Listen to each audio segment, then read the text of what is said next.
আলাইকুম, welcome back to my channel. যেখান থেকে দেখছেন আশা করি সবাই খুব ভালো আছেন। আজকের রেসিপিতে দেখাবো কিভাবে দুধ সেমাই বানাবেন এবং কিভাবে সেমাইটা মুচমুচে থাকবে অনেকক্ষণ পর্যন্ত। আর তার জন্য আপনাদেরকে কিছু টিপস ফলো করতে হবে, তাহলে দেখবেন যে দুধ সেমাইটার মুচমুচে ভাবটাও যাবে না আর সেমাইগুলো খেতে অনেক বেশি ভালো লাগবে। দুধ সেমাই যদি নরম হয়ে যায় তাহলে দেখবেন যে এটা স্বাদটা কিছুটা কমে যায়, আর সেমাই যদি মুচমুচে থাকে তাহলে এই সেমাইটা খেতেও অনেক বেশি ভালো লাগে। আমি এখানে দুধ সেমাই বানানোর জন্য দুইটা সেমাইয়ের প্যাকেট নিয়ে নিয়েছি। এক একটা লাচ্ছা সেমাইয়ের প্যাকেটে রয়েছে 300 গ্রাম করে, মোট দুইটা প্যাকেটে 600 গ্রাম লাচ্ছা সেমাই রয়েছে। আমি এখন সেমাইগুলোকে একটা স্ট্রেনারের মধ্যে ঢেলে নিব। সেমাইগুলোকে হাত দিয়ে একটু হালকা ভেঙে নিতে হবে। লাচ্ছা সেমাইয়ের প্যাকেটে অনেক সময় কিন্তু তেল চিটচিটে একটা গন্ধ থাকে, আর এই জন্য লাচ্ছা সেমাইগুলোকে তেলের মধ্যে ভেজে নিলে কিন্তু ওই গন্ধটাও চলে যায় আর ঘিয়ের খুব সুন্দর একটা ঘ্রাণ আসে।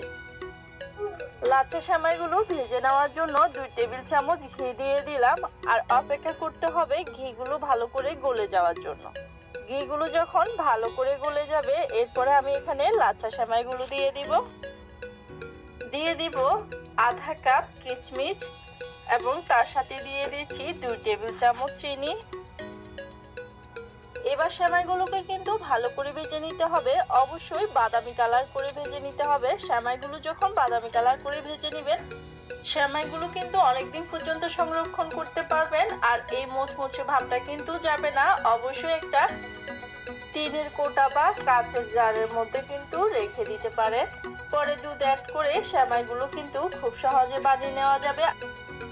এখন আমি সেমাইগুলোকে বাদামি কালার করে ভেজে নিব। কিছুক্ষণ ভাজার পর দেখবেন যে সেমাইগুলো বাদামি কালার হয়ে আসবে। এরপর একটা বাটির মধ্যে সেমাইগুলো রেখে দিব। এখন দুধগুলো জাল করে নিতে হবে। দুধ জাল করার জন্য আমি এখানে 1 লিটার দুধ দিয়ে দিচ্ছি। এর মধ্যে দিয়ে দিচ্ছি 3টা এলাচ, 2টা তেজপাতা, 1 কাপ চিনি। চিনি লাগলে কিন্তু পরে আবার অ্যাড করে নিতে পারবেন। আমি এখানে 1 কাপ দিয়ে দিচ্ছি। আধা চা চামচ লবণ দিয়ে এবার ভালো করে দুধগুলোকে জাল করে নিতে হবে। 15 থেকে 20 মিনিট সময় ধরে দুধগুলোকে হাই হিটে জাল করে নিব।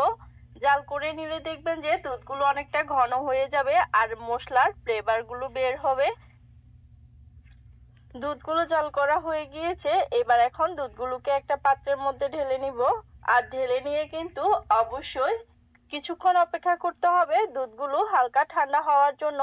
আর এখানে একটা জিনিস অবশ্যই খেয়াল রাখবেন, দুধগুলো গরম অবস্থায় কিন্তু সেমাইয়ের মধ্যে দিয়ে দিবেন না, তাহলে সেমাইয়ের যে একটা মুচমুচে ভাব থাকবে ওই মুচমুচে ভাবটা কিন্তু চলে যাবে। হালকা ঠান্ডা করে এরপরে কিন্তু সেমাইয়ের মধ্যে দিতে হবে। আমি এভাবে 2টা বাটির মধ্যে আলাদা সেমাই এবং দুধ রেখে দিই, তাহলে আর সেমাইয়ের মুচমুচের ভাবটাও চলে যায় না, আর যার যেমন ইচ্ছা ততটুকু নিয়েই কিন্তু খেতে পারে। আপনারা চাইলে এইভাবে 2টা বাটিতে আলাদা আলাদা করে কিন্তু রেখে দিতে পারেন। আপনারাও বাসায় এই পদ্ধতিতে একবার দুধ সেমাই বানিয়ে নিতে পারেন, তাহলে দেখবেন যে সবাই এই সেমাইয়ের ভক্ত হয়ে যাবে। আর ভিডিওটা যদি আপনাদের একটু উপকারে লাগে তাহলে ইউটিউব থেকে দেখে থাকলে সাবস্ক্রাইব করে দিবেন এবং ফেসবুক থেকে দেখে থাকলে ফলো করে দিবেন। আর ভিডিওটা ভালো লেগে থাকলে লাইক কমেন্ট বেশি বেশি করে শেয়ার করে দিবেন। দেখা হবে পরবর্তী কোনো রেসিপিতে। ততদিন পর্যন্ত সবাই ভালো থাকবেন, সুস্থ থাকবেন, নিরাপদে থাকবেন। আল্লাহ হাফেজ।